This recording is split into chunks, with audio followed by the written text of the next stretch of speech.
নানো রাজমিস্ত্রির কাজ শেখানো হবে না, রড মিস্ত্রির কাজ শেখানো হইতেছে না।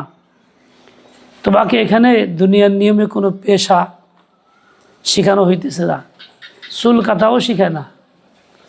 শুধুমাত্র এমন এলেম শিখায় যে এলেম আত্মার উন্নতি করে, যে এলেম দ্বারা মানুষ মানুষ হয়, অমানুষ মানুষ হয়। যে এলেম ওমর ফারুক রাদিয়াল্লাহু আনহুর মধ্যে আসার পরে দুর্ধর্ষ মানুষটা সবচেয়ে বিনয়ী নম্র হয়ে গেছেন। যে এলেম আসার পরে হযরতে হিন্দার মতো হিংস্র প্রকৃতির মানুষ ছিলেন, যিনি হয়তো আব্বাসের কুলিয়া চাবায় খেয়ে ফেলছিলেন, উনিও হয়ে গেছেন মুতাওয়াজে বিনয়ী আল্লাহ তাআলার বান্দি। যে এলেম শিখার পরে আসার পরে একজন কঠোর কাফের জাহান্নামী মুহূর্তে জান্নাতি হয়ে গেছে। রসুল আকদাসের যুগে মেয়েদেরকে হত্যা করা হইতো, মেয়ে জন্ম নিলে সাথে সাথেই মেরে ফেলানো হইতো, মাটির নিচে দাফন করা হইতো জীবদ্দশায়। এত কঠিন মানুষ ছিল, তাদের চোখে পানি থাকতো, কান্নাকাটি করতেন, পরকালের আফসোস থাকতো, ফিকির থাকতো, কি জবাব দিব আল্লাহর কাছে। সাহাবা একরামের প্রত্যেকের অবস্থা এরকম, তাদের দিলের ভিতরে এই ভয় খালেব হয়ে গেছিল, চোখে পানি ছিলই।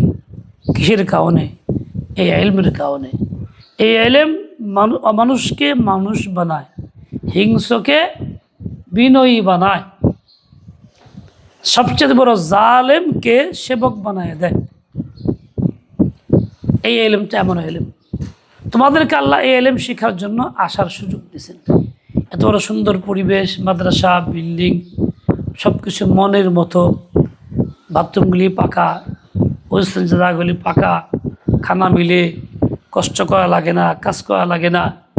এমন সুন্দর জায়গায় তোমাদেরকে আল্লাহ পাক আনছেন ওই ইলম শিক্ষা দেওয়ার জন্য। যে ইলম শিখলে তুমি বিনয়ী হইবা, সেবক হইবা, খাদিম হইবা। হযরত মাওলানা শামসুল হক ফরিদপুর রহমতুল্লাহ আলাইহি বাংলাদেশের অন্যতম আলেম, ওনাকে বলা হইতো মুজাহিদে আজম। ওনার জীবনীতে দেখলাম এবং আব্বার মুখেও শুনছি, আব্বা ওনার খুব ভালোবাসতেন, সম্পর্ক ভালো ছিল। একবার জাহাজে, তখন জাহাজ যাইতে হইতো সৌদি আরব, পানির জাহাজে সফরে হজ করার জন্য। উনি জাহাজে গেছেন। আমাদের ইউনিয়নের চেয়ারম্যান ছিল মোহাম্মদ আলী চৌধুরী রহমতুল্লাহ, মারা গেছেন। চৌধুরীর বাবা তখন বড় জমিদার ছিলেন, উনিও হজ যাইতেছেন একই জাহাজে। তো রাত্রিবেলায় এশারের পরে দিয়া ওই চৌধুরী সাহের মনটা খুব খারাপ, বেজার। জিজ্ঞেস করলেন, হুজুরে কী ব্যাপার, মনটা খারাপ কেন? উনি বললেন যে একটা টর্চ লাইট ছিল, বাথরুমে যাইতাম যা দিয়া, টর্চ লাইটটা বাথরুমের ভিতরে পড়ে গেছে গা, আমি কেমনে চলবো? আগের যুগে জাহাজ বর্তমান মতো আধুনিক ছিল না, টর্চ লাইট দিয়েই চলতে হইতো। ঠিক আছে, আচ্ছা, ভালো, চিন্তা করবেন না। উনি চলে গেছেন। কিছুক্ষণ পরে চলে গিয়া বাথরুমে এক টপ, যে ময়লা পড়তো, একটা ভিন্ন একটা পাত্র থাকতো, ওইখানে গিয়া নাইমা আঙ্গুল দিয়ে টর্চ লাইটটা উঠাইছে। উঠাইয়া এটাকে সুন্দর করে গরম পানি দিয়ে ধুইয়া পরিষ্কার পরিচ্ছন্ন কইরা মুইসা জ্বালায়া নিয়ে গেছে। টর্চ লাইট নেন। আরে করতে পেলেন? বলুন না, উঠাইলাম।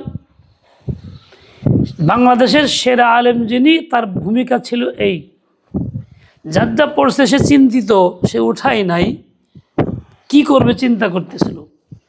আর ইনি তার কষ্ট দূর করার জন্য নিজে এইভাবে ময়লার থেকে উঠাইয়া সাফ করে থাকে। এটা বলে সেবা, খেদমত। ইলমের বৈশিষ্ট্য হইল এরকম। কাজেই যে আলেম হয়, ইলম শিখে তো সে খেদমত করে খাদেম হয়। কিন্তু আজকে আমরা ইলম শিখতেছি, আলেম হইতেছি, নাম কাম হইতেছে, খেদমতের মধ্যে নাই, খাদেমের ভূমিকায় নাই, আমরা জামাইয়ের ভূমিকায় আছি। জামাই যেমন যা ইচ্ছা তাই করে দাবি করে শ্বশুররা নত হইয়া তাই গেলে দেয়, উম্মতের কাছে আমরা জামাইয়ের মতো আছি, যা কাম্য না, যা হওয়া দরকার ছিল। বাবারা তোমরা এরকম খাদেম হইবা এই আশা করি, যেহেতু এই পথে আসছো আল্লাহ পাক আনছেন। তো হাদিসে পাকে আসছে মান ইউরিদুল্লাহু বিহি খায়রান ইউফাক্কিহু ফিদ্দীন, আল্লাহ পাক যার মঙ্গল চান তাকে আল্লাহ দ্বীনের বুঝ দেন। যেহেতু দ্বীনের ইলম শিখতে আমাদেরকে আনছেন, এর দ্বারা বোঝা যায় যে আল্লাহ আমাদের মঙ্গল চাইতেছেন, তাই পথে আনছেন। এখন মঙ্গল চাইবেন তাকে দ্বীনের বুঝ দিতে। দ্বীনের বুঝ কি জিনিস? দ্বীনের বুঝ হলো এইটা, এই তুমি ইলম শিখবা, শিখার পরে এই ফিকির পয়দা হবে আখিরাতের, এই ফিকির পয়দা হবে আরে আমি যে কাজটা করলাম গুনার কাজ, আল্লাহর কাছে মুখ দেখাবো কেমনে, উপায়টা হবে কি, আরে এই কাজটা করা দরকার ছিল করলাম না, কি উপায় হবে আমার, এই ফিকির পয়দা হওয়া। তোমাদের মধ্যে যেই তুমি এম শিখো আর এই ফিকির পয়দা হয় আমি কি জবাব দেব, উপায় হবে কি, তাহলে বুঝবা তোমার মধ্যে দ্বীনের বুঝ পয়দা হয়েছে। আর যদি তা না হয় বুঝবা দ্বীনের বুঝ পয়দা হয়নি। তো তোমরা এখন কি বলো, তোমাদের মধ্যে দ্বীনের বুঝ পয়দা হয়েছে কি হয় নাই? এই প্রশ্নের জবাব কি? তোমরা বলতে পারতেছো না, কিন্তু আমি বলে দিই বুঝ পয়দা হয়নি। বুঝ যদি পয়দা হইতো তাহলে জীবনে এক ওয়াক্ত নামাজও ছুটতো না। তোমার বাড়িতে গেছিলে বন্ধুর সময়, নামাজ ছুটে নাই কারো? দেখো নামাজ বাদ দেও নাই? হ্যাঁ, খালি ছুটছে নাকি? অনেকে পড়েই নেই সারা বন্ধে, জামাত পূর্বদূরের কথা নামাজই পড়ে নাই। এর দ্বারা বোঝা গেল দিনে বুঝ পয়দা হয় নাই। বুঝ পয়দা হইলে নামাজ ছুটতো না, ফিকির থাকতো না, রে আল্লাহর কাছে কি জবাব দেবো, উপায়টা কি হবে। তোমাদের বাপ মার ভিতরে এই বুঝটা নাই, তাদের মধ্যে এই বুঝ নাই, নাহলে তোমাদেরকে বেআমল রাখতো না। যেমনিই হোক উঠাইয়া বইলা বুঝাইয়া পাঠাইয়া দিয়া জামাতে নামাজ পড়াইতো, নিজেরা সাথে নিয়ে যেত। তাদের মধ্যে বুঝটা পয়দা হয় নাই। তো বাবা মাও যেমন বুঝহীন, তোমরাও এরকম বুঝহীন। তো বাপ মা তোমাদেরকে পাঠাইছে বুঝের জন্য, বুঝ যাতে আসে এই জন্য। তোমাদের কাজ হইল বাবা মার এই নিয়তটা পুরা করবা, ভালো করে পড়া এই বুঝ পয়দা করবা, যাতে তোমার এই আমলের পরিবর্তন আসে, তোমার দেখা দেখে বাপ মারও হেদায়েত আসে। বাবারা আমার, তোমরা যা পড়বা কুরআন, তার আগে শুধু কায়দা, এটা হলো ইলমের মূল হলো কোরআন। সমস্ত ইলম এর মধ্যে আছে। কিতাবে যারা পড়তেছো পড়বা, তারা কোরআনকে বোঝার জন্যই মেহনত শুরু করছো। পর্যায়ক্রমে আস্তে আস্তে উপরের দিকে উঠবা, কোরআন বুঝবা, তরজমা বুঝবা, তাফসীর বুঝবা, তোমার ইলম হাসিল। তুমি ইলমের পথে পাড়া দিছো, সিঁড়িতে উঠতেছো, মাত্র প্রথম ধাপে, এখনও কিছু হাসিল হয় নাই। কাজেই তুমি নিজেকে কিছু মনে করো না। তোমার কাজ হলো নিজেকে ছোটো করা, উস্তাদের সামনে নত করা, উস্তাদের হুকুম পালন করা, উস্তাদের পরামর্শ অনুযায়ী পড়া, উস্তাদ যেমন বলেন তেমনটা করে নেওয়া, উস্তাদের মতের বাইরে না চলা। তোমরা যতদিন থাকবা উস্তাদের নির্দেশনা মতো চললে নিজেও নিরাপদে থাকবা, ইমান আমল নিয়া তোমাদের মনোবলও ঠিক থাকবে। ছোটো বাচ্চা যেমন বাবার হাত ধরে চলার সময় গায়ে খুব শক্তি থাকে, পাও দিয়ে লাগতে মনে হয় কুত্তারে, একা চলার সময় কুত্তে দেখে দৌড় দেয়, কিন্তু লাত্তি মারতে যায় কি লেগে বাবার হাত ধরে যে আমার সাথে শক্তি আছে, বাবা আছে। উস্তাদের নিয়ন্ত্রণে থাইকা যাও এলম হাসিল করবা, পরামর্শকে যতদিন চলবা ততদিন মনোবল থাকবো আমি বাবার হাত ধরা আছে, এরকম তোমার ভয় থাকবে না। একদিন যাইতেছিলাম মোমিন শাহী, কোরবানি ঈদের দিন সকালবেলা, গ্রামে চামড়া কালেকশনের দায়িত্ব ছিল আমার সাথে কয়েকজন ছাত্ররা ছোটো, আমিও তখন ছোট, মাত্র ফারেক হয়েছি, দাড়ি মুছ উঠে নেই তখন। তা মনে করছে আমিও ছাত্র, তো ওরা আগে যাইতেছে আমি পিছু যাইতেছি, নতুন জায়গা চিনি না। তো একবারটা কাজ করতেছে, খেতে কাজ করে, কাঁচার মাইরা লম্বা চূড়া বেড়া, হুজুর দেখে তার গায়ে জ্বালা উঠছে, দৌড়ায় এসে এই খাও খাও খাও, ছাত্র হুজুররা খাও। জিজ্ঞাসা করছে, এই তোমরা যে হুজুর হইছো শিখছ, তোমরা কি 4 কুরসি পারো? 4 কুরসি? তো ছেলে মানুষেরা 4 কুরসি জানে না কি জিনিস, 4 কুরসি শুনেই নাই কোনোদিন। ওরা কইছে কি যে আমাকে হুজুর হইতেছে তার, এখন আমরা যাই না, আমার দেখাই দিছে। বেটা আমার দিকে চাই দিয়েছে, ছোট মানুষ তো কাছে আইসে বলে, হুজুর 4 কুরসি জানেন? তারপর বললাম 4 কুরসি আবার কি? 22 কুরসি জানি। 4 কুরসি আবার কি? 22 কুরসি জানি। তো কন সে দেখি, তবে ক শুরু করছি মোহাম্মদ বিন আবদুল্লাহ বিন আব্দুল মুত্তালিব হাশিম আব্দুল্লাহ। বেটা যে একটু বাবারে দৌড় দিল, এক লাফ দেখে দৌড়, আর আশেপাশে নেই। এখন এই লোকটা বাতিলপন্থী, শয়তানের পক্ষ, ওই ছাত্রদেরকে ধোঁকা দেওয়ার জন্য আসছিল, কিন্তু পারে নাই। কেন?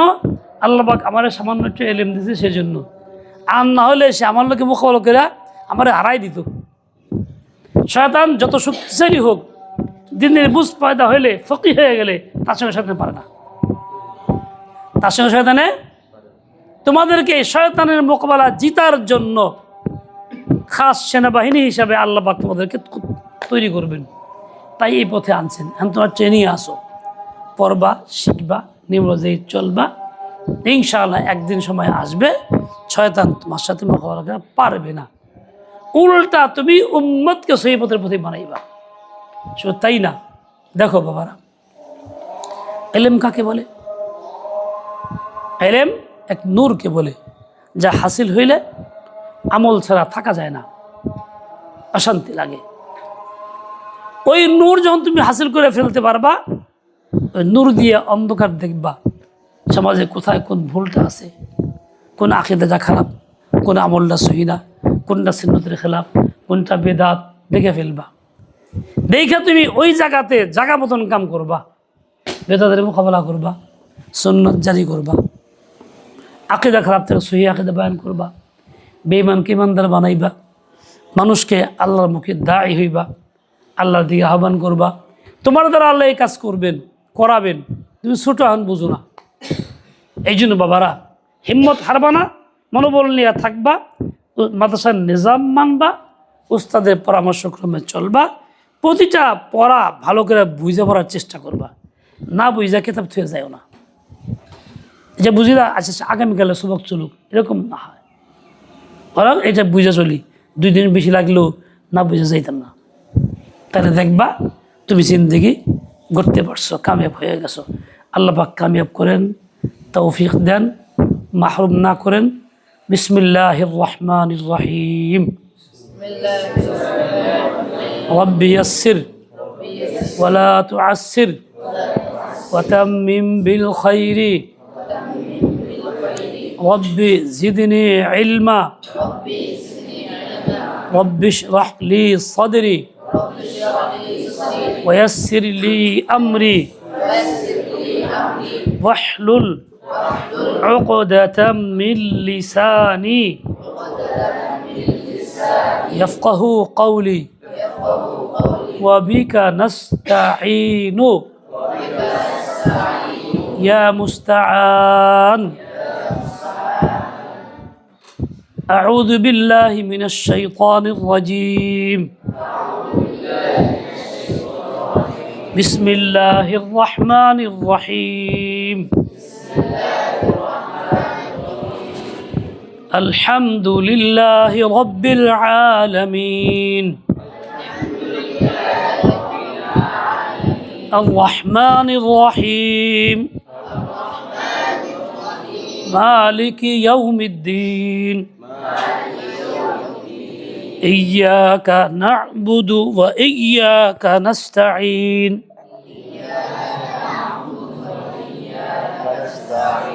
اهدنا الصراط المستقيم صراط الذين أنعمت عليهم غير المغضوب عليهم ولا الضالين. আমিন। বেশি নিচে হয়ে গেছে, একটু উঁচা হতে হবে। নিচে হয়ে গেছে বেশি। কোরআন শোনা